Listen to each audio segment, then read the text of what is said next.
Биз кеткенден кийин керектүү нерселер чыгат. кошуналарыңыздар коркутуп же да баягыдай буга чейинки адатынча сиздерге басым кылган жок? Бир сыйра болду ал дагы. Суунун көлөмү ушунчалык деңгээлге көтөрүлүп, өз билемдик менен сел арыктарды тосуп, бул мен жеке менчик короом, мен киргизбейм дегенге бул укугу барбы жок? биз препятственно кирип ал жер тазаланып туруш керек. Кайсы жерде тыюу салган комиссиянын мүчөсү гана тартат деп. Жеринен ушул үй бүлөгө айып салыңыздар, анткени бул сабак болуш керек. Айыпты салып, Пайнап арыктын үстүнө салынгандыгына байланыштуу коңшу жайгашкан Насирдинов Байдулла аттуу жарандын үйүнө зыян келтирилген. мына өзүңүздөр көргөндөй адырлардан, коктук колоттон түшкөн суулар мына ушул селкана менен келет дагы. Анан эле селкана келип туруп жок болуп, жолго айланып кетет да. Талапты аткарууда, ошо норманы аткарууда селкананын ордун тапкансыздарбы? Барбы бул жерде селкананын орду? Селкананын орду бул ушул маз жол катары пайдаланып аткан. Жол каякта? Урматтуу кыргызстандыктар, мен Чүй 279-даректе Тагыраагы Техноплаза дүкөнүндө турам. Бул дүкөндө сиздерге керектелүүчү үй оокаттары, тиричилик техникалары, ашкана буюмдарынын баары бар.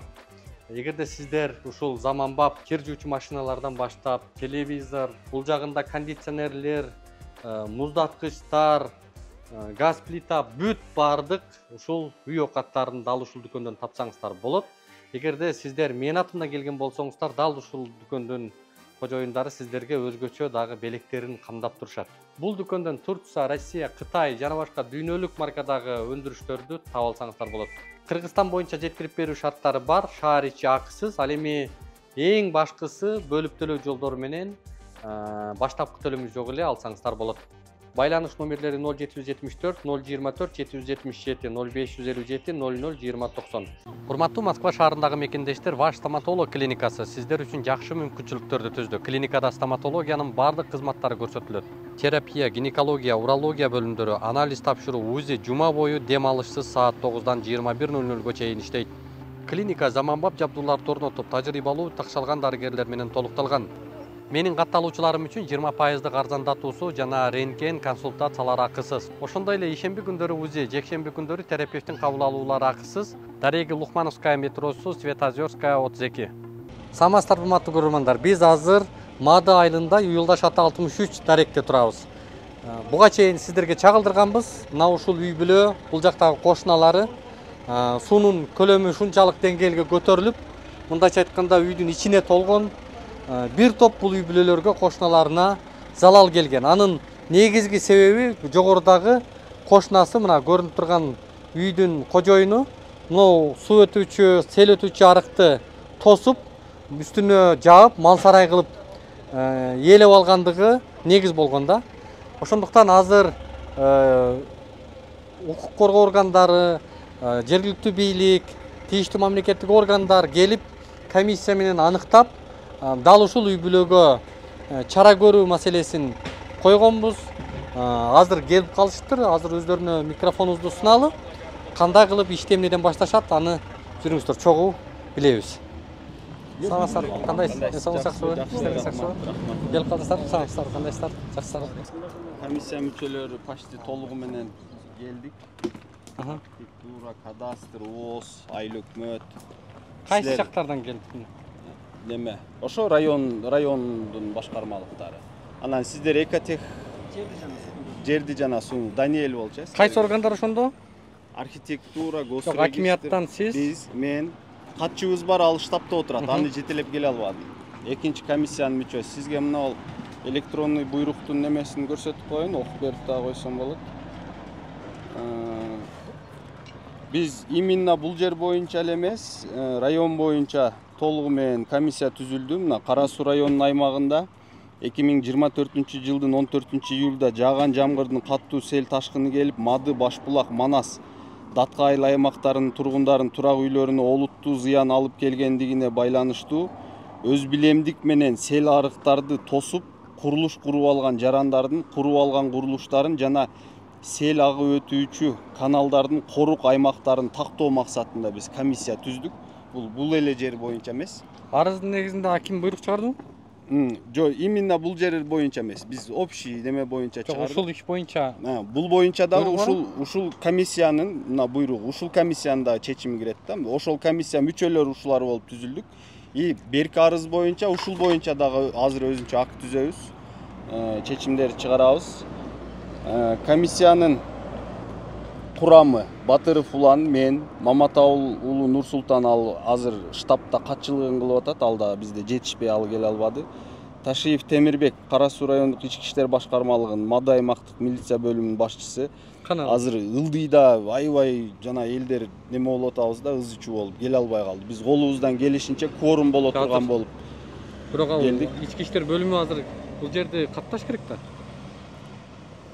Эмне алар эми баягы кылмыш, Укук бузууларды мындай бул жактан биз азыр актировать этип туруп, ошо мыйзам бузууларды тактап жазып туруп эртең өткөрүп беребиз да. Прокуратурага дагы, милицияга дагы штрафной нерселерин бул жактар салат. Кандай болду, эмне болду. Азыр биз ошолорду баягы тез болуп калбадыбы? Мурдагы күнү келдик. Кече күнү комиссия түздүк. Бүгүн мына азыр мына абалга карабай, акыбалга карабай чыгып атабыз да. Ошон үчүн тез болуп калгандыгына толук мындай неме болуп Так, кимдер курамында бар? Райымберди уулу Сайназар Кыргыз Республикасынын Айыл чарба министрлигине караштуу мамлекеттик жерди жана сууну көзөмөлдөө боюнча кызматынын Ош шаарын жана Ош областы боюнча аймактар башкарма суу көзөмөлдөө укук инспектору. Сиз мына жер суу көзөмөлдөө органы. Кадыров Улукбек Бекенович Кара Суу райондук агрардык өнүктүрүү башкармалыгынын башчысы. Бул командировка менен Кытай Республикасына кетти, кече күнү учуп кетти. Ошон үчүн ал келе алган жок. Асылбаев Нурлан Шаршембекович бул архитектуранын башчысы. Ал азыркы учурда дагы ал тиякта иш алып барып атат, бирок замы келди. Замы бүгүнкү күнү мына Жамшитов Расул Батыралиевич бул кадастр ишканасынын башчысы, ал дагы башчысы больничныйда болчу, замы келди. Мамашев Токтогул Абдижапарович бул жаратылыш ресурстар экология кызматы, булну дагы комиссияга киргиздик, бирок бүгүн ал эч убактым болбойт, тияк биякта болуп бүгүн келе албады. Орозбаев Жумабек Турмушевич Ош регионалдык мамлекеттик архитектура курулуш контролдоо башкармалыгынын башкы инспектору. Архитектурадан бар, алар дагы тиги Ошто жана жумуштары болуп, алар да бүгүн келе албайт. Жок, азыр алар Ахунбаев Марат Баратжанович УОЗ сууларды бул жак МЧСтен келди, МЧС кошулган Сүйүн Маликович. Жергиликтүү өз алынча башкаруу органы азыр жер адиси келди. Айыл өкмөтү дагы мадыдан эме болчу. азыр бул жакта кошуналарынын арызынын негизинде укук бузуу боюнча жогорудагы өзүм билемдик менен тосуп алган үй бүлөгө айып салынабы? Ким салат азыр? Азыр биз буну актировать этебиз дагы, укук коргоо органдарына өткөрүп беребиз биринчиден. Экинчиден бул жер сууну көзөмөлдөө органдары штраф. Сиздерде протокол бар да азыр, Азыркыча протокол да келбеппиз. Бизге да азыр угулду, эми телефон аркылуу угулду да бул боюнча, биз боюнча маалымат жок экен. Азыр кантип айып саласыз? Эми азыр акт түзүлгөндөн кийин эртең айып салабыз. Бул салып Жок, беребиз. азыр жеринен айып салыш керекпи негизи? Биз азыр айткандай эле бизге телефон аркылуу байланышты да, биз булар боюнча маалымат жок эле.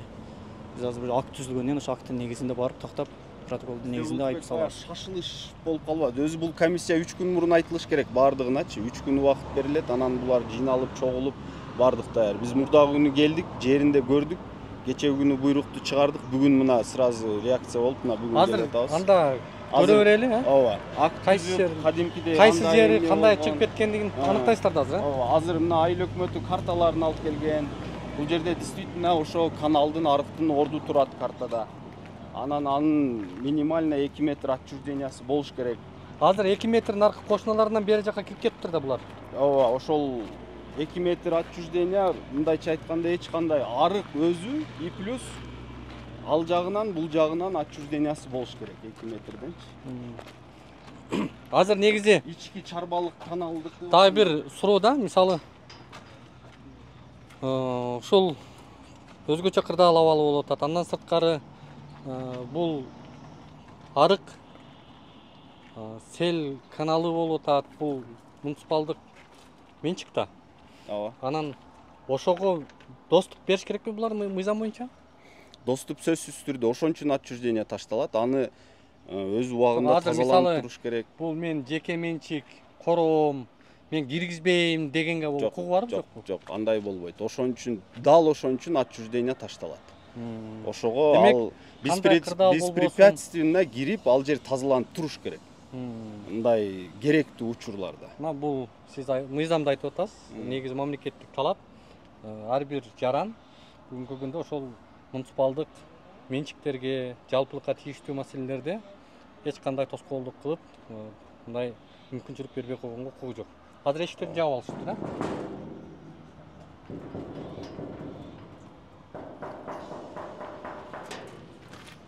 Assalamu alaikum. Neme? Biz. Ооба, биз неме? Биз кече да келип кеттик эле. Комиссия баягы курамы түзүлдү, баягы бүт район боюнча баягы арык каналдарды бүт ачуу, калыбына келтирүү, ошондой нерселер боюнча. Ошого биз комиссия менен келдик. Ошону кирип көрүп, биз актыларды түзүп, ошону Без съемка. Сразу. Без съемка.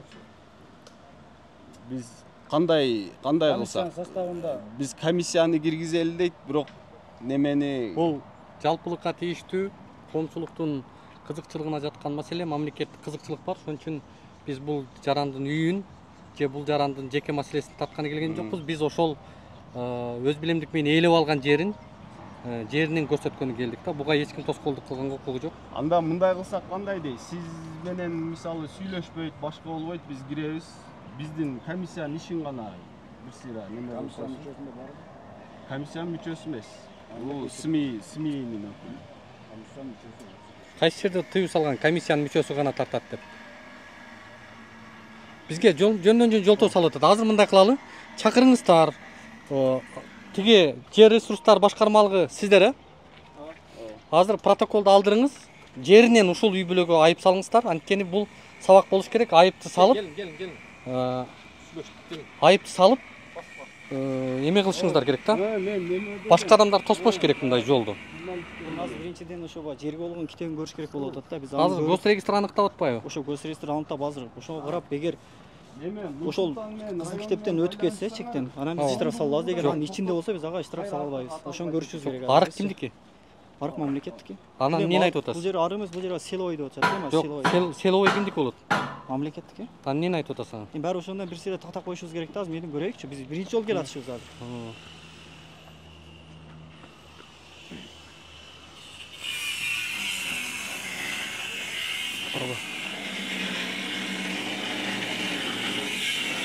Assalamu алейкум. Кандай, жакшысыздарбы? Кандай, жыйналышып алдыңыздарбы? Ушу бир катар жыйнап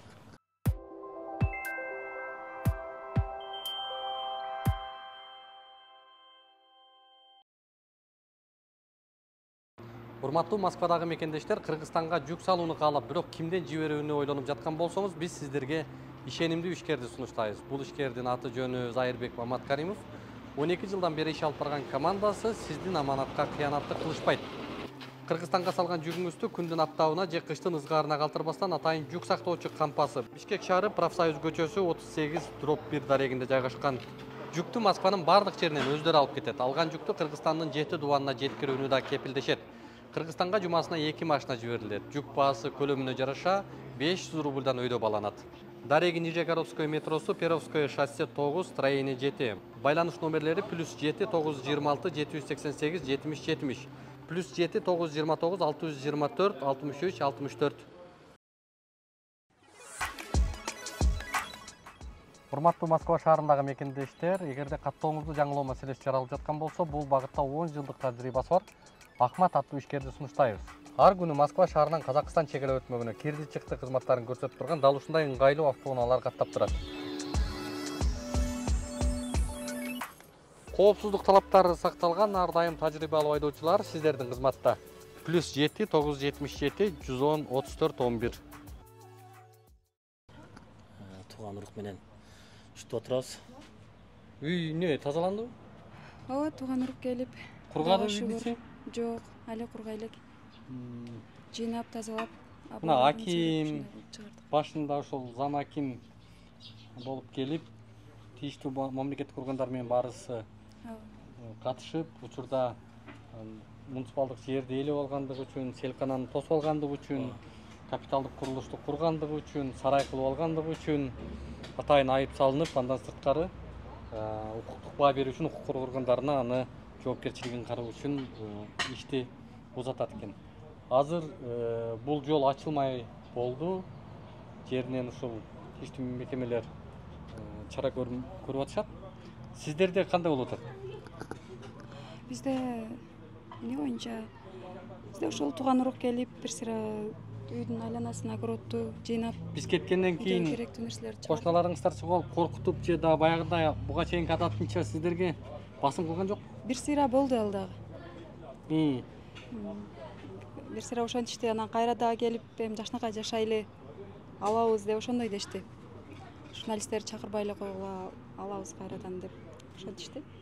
ынтымакта жашайлы деп кетиштиби? Ооба. Ошол мындай болду. Мурун эле айтсаңар ушуну мындай чечет элек го деди. Анан мен айттым, 7 жылдан бери айтам силерге, кирсем балдар эмес эле бир апаларын салып коет, каргап мени кууп чыгат. Анан мен силер менен ким менен сүйлөшөм мен? Мен айыл башчыга айттым, силерге жакшыны айттым, акаңа баркаң бар эле, акаңа айттым. Анан мен кимдерге айтайын дедим. Ошончолук айтам да, анан акы айласыздан мен деле кече мени чакырганга туура келип калдым. Журналист. Башка аргам жок азыр, мен күчүм эч нерсеге жетпей калды. Жергиликтүү бийликтен ушул Госрегистрдан келген өкүлдөр жерлерди аныкташтыбы? Ооба, сен келип кеткенден кийин бүгүн келишти. Бүгүн келип аныктап кетишти. Анда деле биздин жерден бул жактан дагы Мойка тараптан дагы 2 метр кирип кетиптир. 2 метр эмес. 1,5 Мен Мойка жактан 60 сантиметр бизге кирип кеткен экен, мына бул жактан. Анан бул жагынанбы, же бул жакпы кошунаданбы 2 метр жер мага азыр Жетпей атат. жетпей атат. Азыр ошентип эсептеп, ошентип кетишти. Эми аны өзү Арыз жазсаңыздар аныктап таап бериш керек негизи. Госрегистр аны мен азыр баа бердим, анда балдардын бирөөсү чыгат, азыр бирок дагы деле айтчак. арыз менен кайрылып, арыз менен кайрылып өлчөп аныктап, мен ушунча жерим канча жетпей аткандыгын, каяктан ким кирип кеткендигин аныктап билип бергиле десеңиздер, алар милдеттүү түрдө билип берет. Анан биздин катталуучулар, көрөрмандарыбыз мындай абдан момун үй бүлөкең, сабырдуу үй бүлөкең деп сиздерге ыраазы болуп атышат да. Эгерде ушул жардам берем, өзүнүн кичине ошол үй бүлөгө жардам көрсөтөйүн деген катталуучуларыбыз, мекендештерибиз боло турган болсо, эми банк номериңиздерди айтып койсоңуздар, балким ошол үйүңүздөрдүн керек жарагына, анча мынчасына бир салым кылам дегендер чыгып калар. 71 менен 67 79 81. Не деп чыгат? Убайдулла Ны деп чыгат. Биздин катталуучулар да сурап атат, ошон үчүн сиздердин номерди. Мен ошол сенин каттоочуларыңа чоң ыраазычылык билдирип коеюн. Ушунча колдоп, ушунча сен колдоп, бизди да өтө эме комментарийлер жакшы жазыптыр. Өтө чоң рахмат. Бардыгы Алла ыраазы болсун. Сага да рахмат. Ушинтип биздин маселебизди жеринен чечип бергениңе чоң рахмат. Алла разы болсун, ишиңе ийгилик. Сага Рахмат сиздерге да. Ак түзүлүп бүттү. Ак түзүлүп бүттү. Комиссия мүчөлөрү жазылды.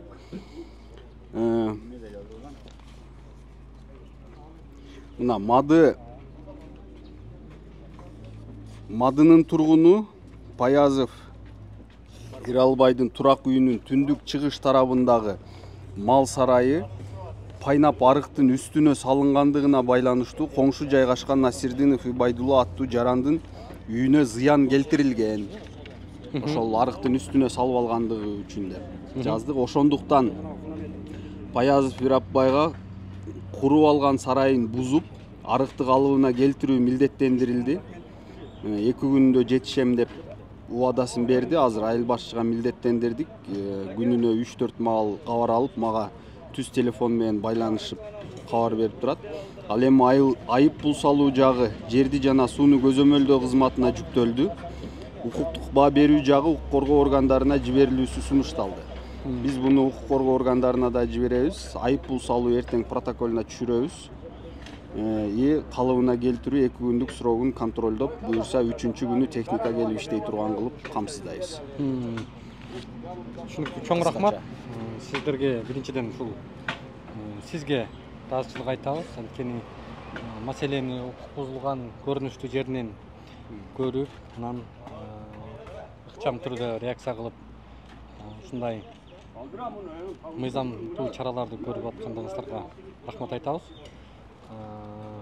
Буюрса бул жак толук 3 күндүн ичинде. Ооба. Бузат 3-чү күнү буюрса техника келип бул жерде ошол арыкты аягына чейин чыгарат.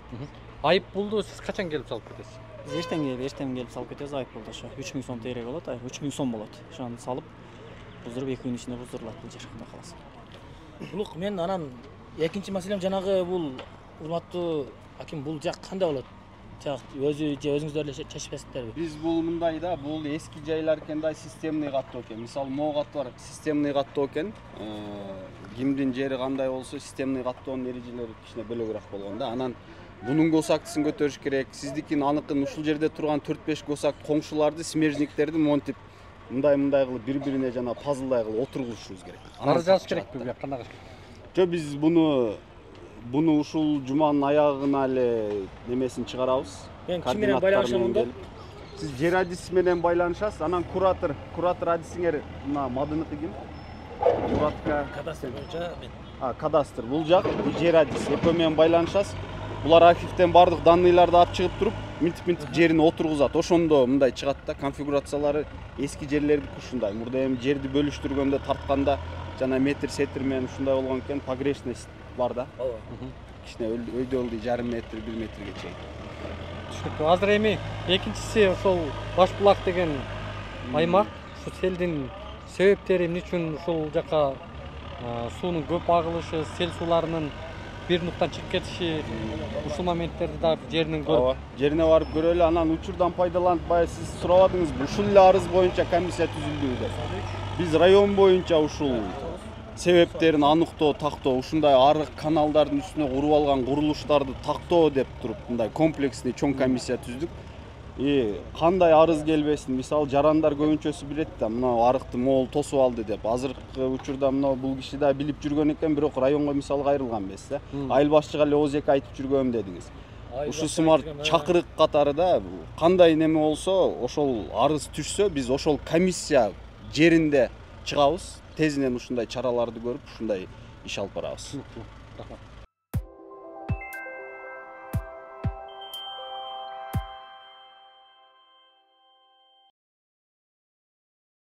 Урматтуу көрөрмандар, мен азыр Торгой булак деген айылда турам. Мына өзүңүздөр көргөндөй адырлардан, коктук колоттон түшкөн суулар мына ушул селкана менен келет дагы. Анан эле селкана келип туруп, жок болуп, жолго айланып кетет да. Бул айылда эмне жол жок беле ген план боюнча. Бүгүнкү күндө мына селкананы эл жол катары пайдаланып келишет экен. Анан мына өзүңүздөр көргөн бул КАМАЗ баягы ушу жамгырда агып кеткен да. Дал ушул жол менен келаткан өз жолунда келаткан КАМАЗ ушинтип баягы интернетте видеосу тараган, сел келип ушундай КАМАЗды агызып кеткен. Мына ушул жолдо келаткан болгон. Ал бир эле учурда бул жерде жол, селкананын ордун жана жолдун функциясын аткарып атат да. Азыр Башбулак биз баягы Мадыда болчук да. Анан түзүлө бияка келе бербедикпи? Башбулакта да сел болуп, алар да участкаларында жүргөн да. Биз муну азыр МЧС менен кошо тактап туруп, сиз айткандай мындай келип суу бияка бурулган турбайбы? Мына селкананын пландарын көтөрүш. Селкананын нугу келет дагы жол болуп калып атат. Ал эми жол жеке менчиктерге, үйлөргө чыгып кетти деген маселе жаралып атат да. Ошон үчүн жолдун багытын өзгөртүп, курулушка, жашоого берип коюшкан. Анан жол селкана болуп калып аткан. Азыр эми бай сиз азыр көрсөтүп атпайсызбы? Күмөндүү нерселер бар бул жерде. Анан бунун азыр мынау бетинин ген планын, бул жактын ген планын баарын көтөрүш керек. Кайсы жылдары земельный отвод болгон, кайсы жылы бөлүнгөн. Анан мониторинг, МЧСтин карталарын көтөрүш керек. Селкана действительно ушундай келгенде бул жерден жок болуп кеткенби, кандай болгон, эмне болгон. Буга биз эми даярдыгы жок. Мисалы бул жакта жол турат. Бул жак жол болуп калып атат. Селкана каяка кетти деген суроо да. Мына МЧСтен мисалы селкана каякта өзү? Жагылып калыптыр да. Саламатсыздарбы? Бул боюнча мен айтып кетсем, жол катары селкананын бул жерден нарыкка өткөнгө бай деп коебуз, пайдаланса боло берет. Бирок мына боюнча ылдый жагына калып келгенде бул буга чейин дагы сел келген. Бул 2022 жылдарда анда бул баш булак айлык өкмөтү, кататалдык айлык өкмөтү деп аталат эле. Ошол мезгилде иштеген айлык өкмөттөргө биз бул боюнча неме бергенбиз, предписание берилип, андан кийин анда мынчалык деңгээлде сел суулары келген эмес. Азыраак келген. Келип ушу жол аркылуу. Сиздер жарандык коргонуу боюнча талапты аткарууда, ошо орман аткарууда селкананын ордун тапкансыздарбы? Барбы бул жерде селкананын орду? Селкананын орду бул ушул азыр жол катары пайдаланып аткан. Жол каякта? Жол бул ошол мезгилде биз неме бергенде биздин немеге катка селкананын орду жолдун да милдетин аткарып турабы ал кандай? азыркы учурда человеческий неме факты катары ошондой болуп атат азыр. Бир эле мезгилде жол жамгыр жаап октоголоттордон сел суулар келгенде селкана дагы болуп аткарылып атат да бул азыркы учурдачы. Жамгыр күндөрү жол жок. Өзүңүздөр көргөндө ошондой болуп атат. Анан эми бул боюнча Муну ким жөнгө салыш керек? Муну эми мына жарандык коргонууда сиздер ушулардын алдын алып, сиздердин түздөн функцияңыздар ал. Бул боюнча атайын бизден корутунду чыгарылган. Буга чейинки жылдарычы чыгарылып, бул жерге ошол баягы селдин нугун өз калыбына келтирүү максатында. Анан эми ошо жээгиндеги турак жайлар канчалык деңгээлде чыгып кетти? Ошо жолго же болбосо сел өткөрүүчү сайларга. Ошол боюнча эми жергиликтүү бийлик иш алып барат. Мына жээгинде мына өзүңүздөр көрүп атасыздар, турак жайлар турат, турак жайлардан да кашалары эмегеде чыгып кеткен да. Анан мына заборлордон өзү кыргыз ушундай болуп калдык да. Бир иш болгондон кийин анан деп көсөнүн акылы түштөн кийин дегендей иш болуп бүткөндөн кийин анан акылыбызга келип атпайбызбы? Азыр сел келди, сел алып кетти, канчалаган үйлөргө кирип кетти, канчалаган турак жайларды басып калды. Эми ушул сабак болобу? Селкана курулуп, мына жол өзүнүн функциясында жолдугун кылса, селкананын функциясында селкананы курсаңыздар. Бул боюнча ишке ашат. Бул боюнча атайын бизде өзгөчө кырдаалдар министрлигинде монитор департаменти бар. Эми ушундай жерлерге баягы атайын корутунду берилет. Буга кече мурунку күнү атайын адистер келип кетти. Мына ушул жума бул боюнча корутунду берет. Ошол корутундун негизинде биз айыл өкмөткө эскертүүнү беребиз. Ушуну калыбына келтирүү боюнча. Буга чейин деле эскертүү берипсиз. Буга чейин дагы бергенбиз. Эми ал учурда башка айыл өкмөт болгон. Эми белгисиз себептер менен эми чынында баягы жамгыр жаап кеткенден кийин унутулуп калган. Анан эми эске алыш. Буга чейинки анан эми ал правоприемник катары ал жаңы келеби, эски келеби? Айыл өкмөткө түшкөн тапшырманы алар аткарып азыр берет. эми мына эми кече көргөн селден кийин өзүңүздөр көрүп атасыздар. Бул чынында аябай көп келди, октоголоттордон сел суулары. Буну эми өзгөчө кырдаалдар министрлиги, ошондой эле райондо жарандык коргонуу комиссиясы бул боюнча Кудай кааласа таштабай ишти аягына чейин чыгарабыз. Канча убакыт керек? Бул боюнча эми биз монитор департаменти корутунду берилгенден кийин эскертүү беребиз. Эскертүүнүн дагы өзүнүн дагы аткаруу тартиптери бар. Канча күндө аткарылыш керек деп. Ошол мыйзамдын негизинде аткарып, андан кийин ушул жерди калыбына келтиребиз. Буга чейин айтылбай, буга чейин мындан кийин дагы Кудай сактасын эми болуп кетсе сел. Ким кепилдик берет? Ага чейин кыласыздарбы? Ага чейин кылабыз, Кудай кааласа. Ага чейин жергиликтүү өзүнчө башкаруу органдары менен биргеликте ошол жээгиндеги мына эми бизде инженерлик служба деп коет районда жарандык коргоонун системасында ошол службалар менен биргеликте жээгин тактап топо съемка кылып ошол үйлөр жээгинде үйлөр канчалык деңгээлде чыгып кеткендигин аныктагандан кийин ошого жараша айыл өкмөт менен биргеликте жолду калыбына келтирүү жумуштарын аткарабыз. Сиз аким орун басары катары эми жеринен көрдүңүз. Бул жактан Коктоколоттон, Адырдан түшкөн суулардын баары келип жолго түшүп, жол менен анан айылдарлап кетип атпайбы? Суу деле Буга айыл өкмөткө кандай тапшырма бересиздер? Качан жергиликтүү бийлик анын башында айыл өкмөт буга чейин эскертүүлөрдү алыптыр. Бирок иш жасалбаптыр да. Азыр биз кагаздарын көтөрөлү анан жаңы мониторинг качан бизге может ушул жума береттир. Бергенде бардыгын мына башыбыздан өттү. Артынан түшүп аткарууга алдыртабыз да. артынан түшүп азыр эми мына суу өзүнүн жолун көрсөтүп коет экен көрүнүп эле турбайбы мындай келип туруп бул жерде жок болуп кетип атат эми ушуну буюрса аягына чыгарыш керек да мына үйлөр мисалы алысыраак салынып атат короолору мындай кыйла бул жака чыгып кетиптир балким мындайраак кылып каздырабызбы азыр ген пландарын көтөрөлү укуга эрге чейин катталган канча дагы жер бар ашыкча болбосо ушул селкананы аягына чыгарабыз буюрса Рахмат анда. мейлиңиз Чоң рахмат сіздерге.